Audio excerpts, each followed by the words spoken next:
here, no. Hey, we pretend we are making it seem like living in abroad is full of what? Trouble. I don't want to say. A lot. Hey, brother, from work to work, and yourself, you went to work. Tomorrow you are not working. Today, I don't think so. You if you decide not to go out. I work every day. But you choose to do it. Yes, but I took a lot of pressure before I go to and that's the comfort that most people don't want. You know, it is tough. The first 5 years, the first 10 years is crazy. It's chaotic. We all have to just accept that. Building anything anywhere is not easy. It's tough. You know, it's you know, it's very difficult. And therefore, we must understand the processes. That's what we are saying. And it's going to take a while for it to work. And if it's not working, it does not mean somewhere would have been easier. Maybe it would have been easier, but we don't have that somewhere. So this is what we have. Understand the system, study it, and work with it. You know, because I say that if you wait for the government, or if you wait for the religious organizations, you will die poor in Ghana. You know, so let the government do whatever that they are doing. Help the people if they. But I'm not waiting for help from them. You're not waiting for them. I really want to build myself and do whatever that I have to do. I mean, with some ethics and continue to push. And I expect that a lot of our young men and women will think like that, so that when you get a visa, it doesn't become a blessing. Like when you go to church and you say that you have a visa, God has blessed you. It's not a blessing. It's not a blessing. You're trading your future, because what it takes for you to become successful. It's an intentional goal for your life. Intentional goal for your life. Maybe now we can get to the next stage of the discussion. Intentional goal for your life. Yes, you can jump into that. Yeah. That's right. Get intentional with what you want to do with your life. Have at least 10-year goals. What you want to do. Financial goals that you want to have. The skill set that you want to build. The profession that you want to take. You know, and you must also study money. Because everybody is looking for some. But majority of us have no clue. You get a job today, tomorrow you want to buy a land. The place that you are renting is just 200 Ghana cedis. But the house will cost you 200,000 Ghana cedis. Can't you rent for 3 years, 5 years, and use the difference to build something? No. You will go and buy the land in a far place. You will fight and put something there and says that I am tired of paying rent. Who told you? Rent is far cheaper if you want to create wealth than building a house. You know, by this common sense, a lot of us will not have it. So we complicate our lives. You don't have anybody to help, you don't have much money, but the wedding is 50,000. Oh. This is crazy. And you have no wealth. You're getting to 50, 60 years, you have nothing invested anywhere, and you want to go and do masters again. Why? What are you thinking? So these are basic things that we ourselves can do. And you can easily structure. We have to rent in a particular place for 12 years. We were paying not more than 500 a month, 2-bedroom. And yet a lot of our businesses were bringing in far more money than that. We had a lot of people working with us, but we were still staying in that place. You know? And we accumulated. We built the businesses. We did not go and buy big cars, nice cars. No. We wanted the business to do so well. Then it gets to a stage when you pick money from the business, it doesn't you could just build a house. That's it. So within 6 months, you build a house, but the business is not shaking. It's not suffering. Yep. And that is the intention of you going through the pressure to get the business to that stage where the business, when you take something from it you want to build a house, the business will not shake at all, because it's bringing in far more than the house that is costing you. But the business is not stable. But every month you are taking 20,000 from that business because you say that you want to own a house. And when you build a house, you are repairing it more than the rent that you are paying. Yes. The electricity alone, the water bill alone, is far more. They're far more than the rent that you are paying. So where is the savings? The only thing that you have done is that, you have felt your ego, that somebody is saying that Akwasi has built a house. I have.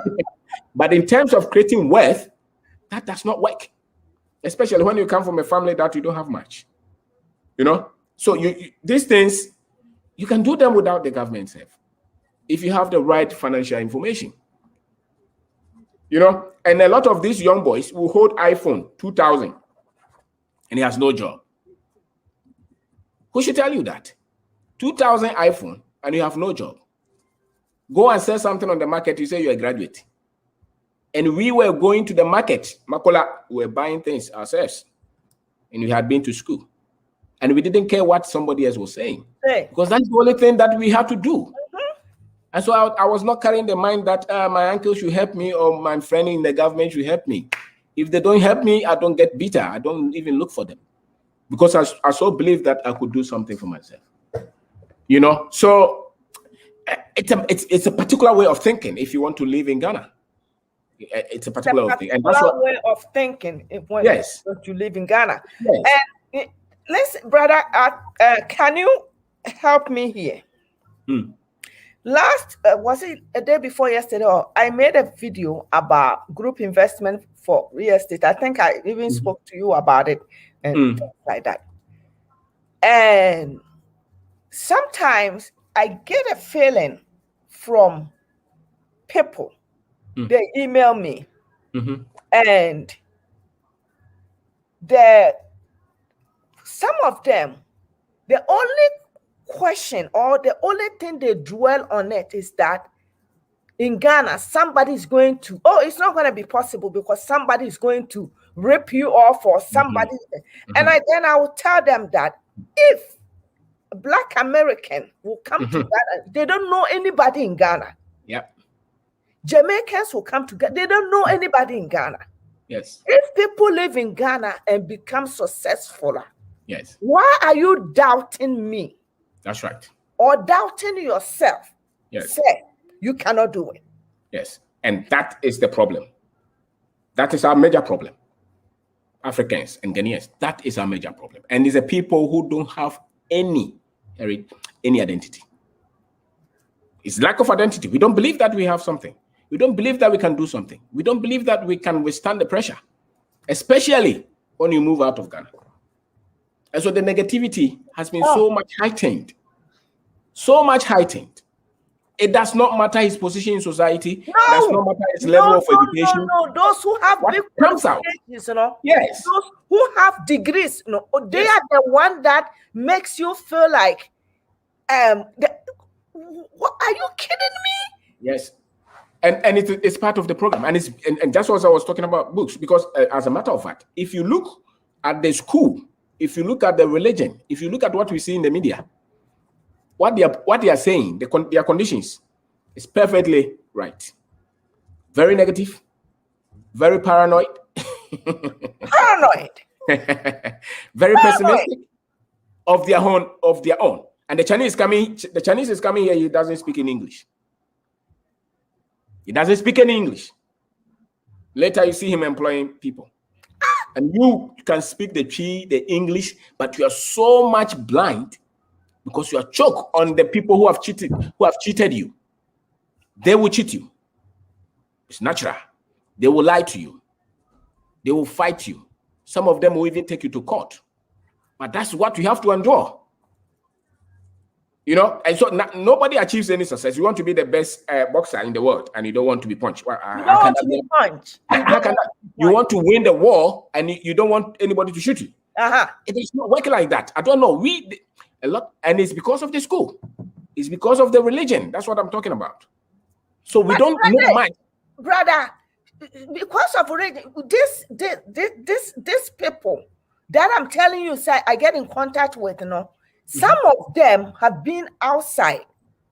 Some of them are scholars. Yes. Some of them have degrees. Yes. But if I look at myself and the way I think, and I think about the way they think towards Ghana, the mindset that they have, and one time I told one of the people, I sent an email and I said, I can't believe that you belittle Ghana and you belittle yourself. Yeah. You are thinking, you have to think big. Yeah. Yes. And that's why, if you look at it, that's why they are trying to move everybody here. So I can say, I'll go and see that man, I've given him 10,000, go and get a visa, come. Ghana is hell. Take everybody out. That is a program. That is a serious virus that has affected almost all of us. It is negativity. So we don't see the blessings that we have. If you are talking to any Ghanaian, that is the number one thing that you have to solve. If you can't solve that one, don't tell them any other thing. It's true. I'm telling you. True. If you are talking to a Ghanaian and you can't help them to settle their mind on being optimistic and hopeful, and believing in their people and in their continent and in their country, if you don't see that, as a matter of fact, the corruption is just a symptom of people who are very negative towards themselves. Okay, because they don't believe that they can do anything. They don't believe that their people have capacity. They don't believe that they have anything. So they will tell you that Obronidia, you know, because he has no information. That program, you need it beyond. You need another information. And so all this noise that is because that's what I was saying, is the ignorance. They have not studied it. They don't believe themselves. They don't respect themselves. They don't encourage themselves. They don't support themselves. Somebody must teach them that. And almost every Ghanaian, I can tell you, even those who are powerful here, successful business people, very negative. Very negative. They will praise everybody but us.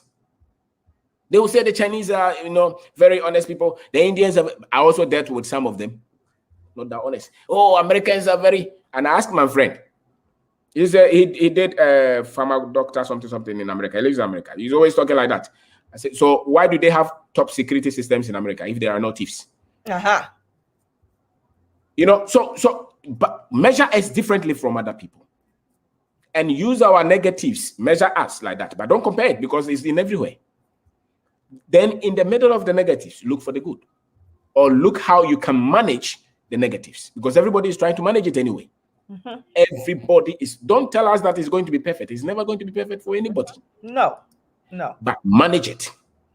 Manage it. Learn how to withstand it and manage it. You're a doctor. You want to open a hospital here. You bought the land, and some people took it away. Go and look inside and see. Sometimes, a lot of the times, it's even bad decisions and choices because we're not informed. Yeah. And we easily trusted somebody which we should not have trusted. Yeah. Because that's why we lost money. We always want shortcut. We always want shortcut instead of. But if you had it, you would not. Maybe the way the guy was talking, you would not even have given him the money if you were exposed, if you were skilled, if you knew the industry, you would say that no, I won't do this. I will plan another way. You know, that boy that you have put in charge of the project, when you see the way he's talking, you see that this guy is trying to play fast on me. You pull back a little bit and get information. But we don't do all this. We just come naively and give the money out, and we lose everything, and we say that Ghanaians are what? A lot of the times it's not Ghanaians or something. It's because we were very much ill-equipped. You know? And they do to us almost every now and then. Every now and then that somebody chops your money is because you trusted them and you didn't do your due diligence. Yeah. That's the fact. But the moment you start to know where to step, you'll be able to do so much with so little. Listen, there's a project that we are doing.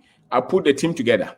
Within 12 months, you know, we almost done. And yet there was another time that somebody that I put in charge was misbehaving. That was no good.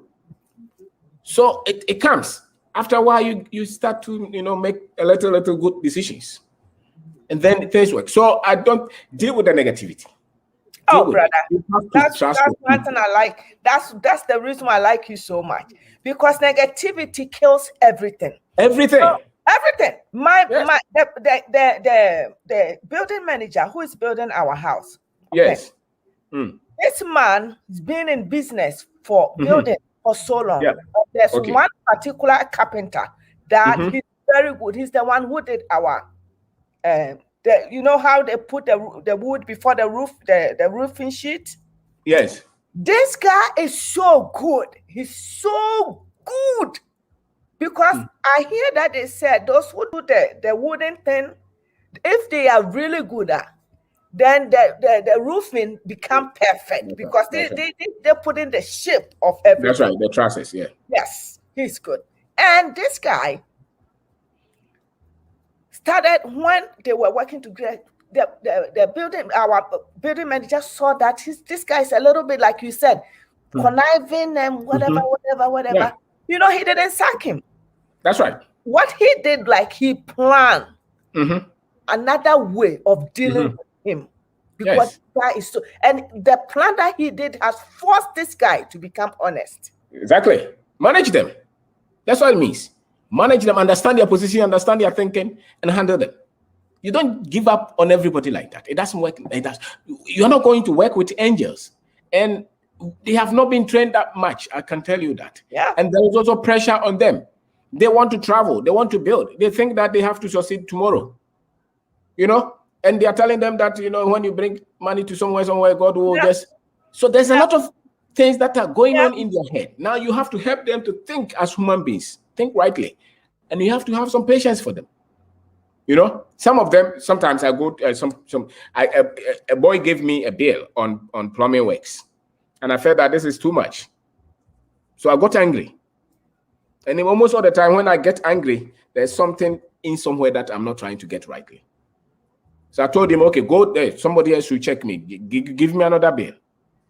And then it was 1/3 of what he gave me. Now, I nearly sacked him, but I made him do the work. Why I kept him is because the little works on the other projects. Some of the big guys, you may not get them to fix it when there is water leaking. But he will have time to come and do those things for you. So you may not want to give him the big project because you don't so much trust him. But the little ones, you need him around you. Yes. Some of them, the electricians, you just have to, you don't like him. He's not honest with you. He's abrasive. But when there's a critical need, you call him, the next minute he's there. That is his advantage. You can't sack him like that. Because when there's a little problem, you call him, even if it's 2 a.m., to show up. So that is his strength. His weakness is trying to play with the figures. So manage that side. And so that when there's a major problem, you call him, he will show up. Show up. But some people will say, no, I've closed the project. I'm not working with you again. Then they go and give it to the big guy. But when there are petty things, nobody shows up. Then the whole thing sinks. So, okay, please go ahead. This brings relationship between you and this person. So you That's can right. tweet and do whatever to get around with everything. So, brother, we're done 1 hour, 10 minutes. Can you please tell Ghanaians that live in abroad? I always want your perspective and your advice for us, because you are in Ghana and you and your family have done it. You've been to America, you traveled before. You are not like, you haven't seen the heaven that people think it is. I don't think it's heaven. I think it's hell. Yeah, I think so. Okay, you may not understand, you may not agree with me. The reason I said is, I think it's hell, is that if you are able to make it in Ghana, the person who have make it in Ghana live way better life than you. Sure. So that's what I'm saying is because here it's always going and going and going and going. Just work. That's all. Work. That's it. And money self they don't have. But I want you to please advise people when it comes to thinking positive or thinking about doing something in Ghana, how they should have positive mind and positive thinking, because no matter what, Ghana belongs to us. Exactly. There's no place like home. Yeah. So you see, the school, they gave us a lot of examples of the ingenuity or the intelligence of the white man. So the moment you have gone through the school to a higher level, you don't have value for yourself. You have respect for the white man. You go to church, is the same. They are trying to tell you all the things that God will. Now, these two, I think that if you're an African, when I went through school, they did not teach me any African history that was prominent. Except maybe they tell us, yes. But I want something beyond the 14th century, before the white man. Who were we?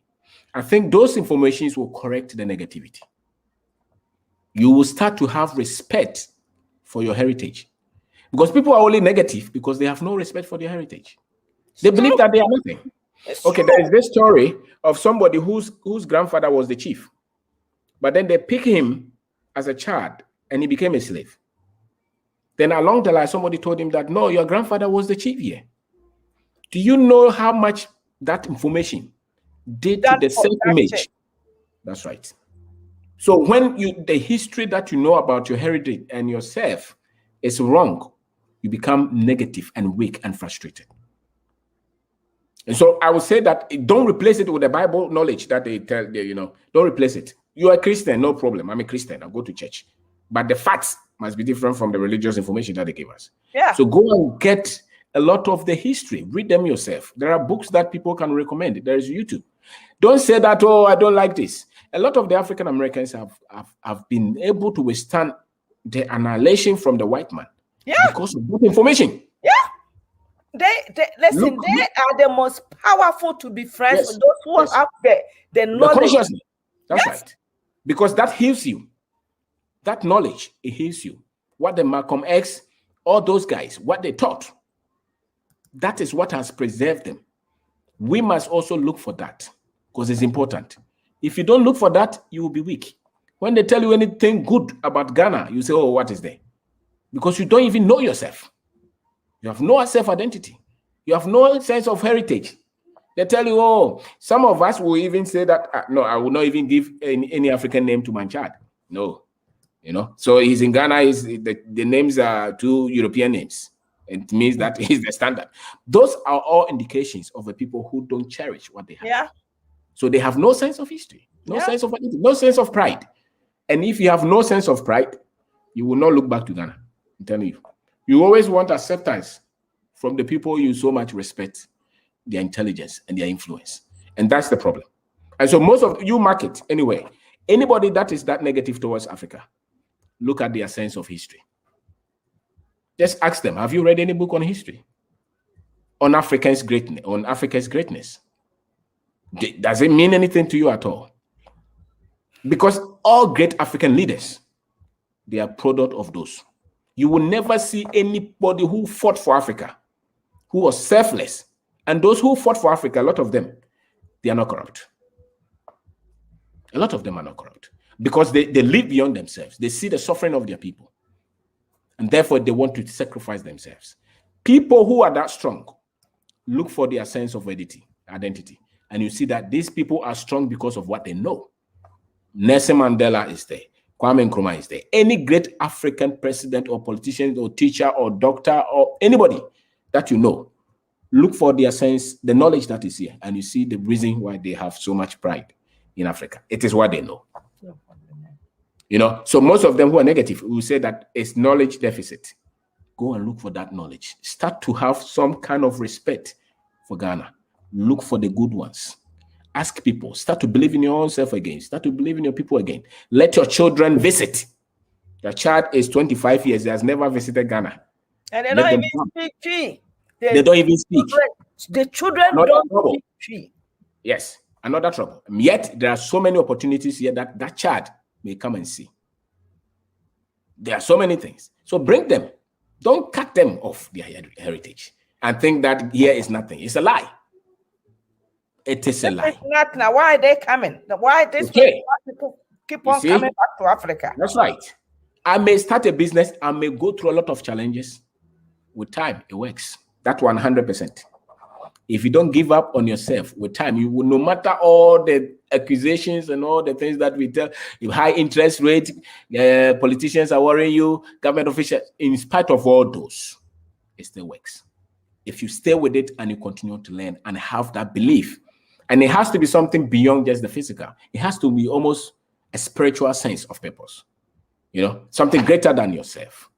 You must have that. You must have something to live for beyond you just getting salary and building a career. And most of our people don't have that. They just want to get money and buy a car and a house. Yeah. There should be something greater than that you live for. And if that calls for you to come and change something in Ghana, put everything back and come and change it. And if you have to die on the field, so be it. Because you're creating something for the next generation. For the next generation. That is the thinking that we have. You have to be here and stop the noise that you don't like. Say that I've taken it upon myself. There are a lot of researchers who will just focus on one thing all their lives and say that before I die, I will come out with this thing. Yeah. How many of our people are doing that? No. They're just looking for a job. They're just looking for want to comfort. go to heaven, but we don't want to die. So there's no greater sense of reason for us to live. And that's why the noise is so much. So we're just looking for comfort. No.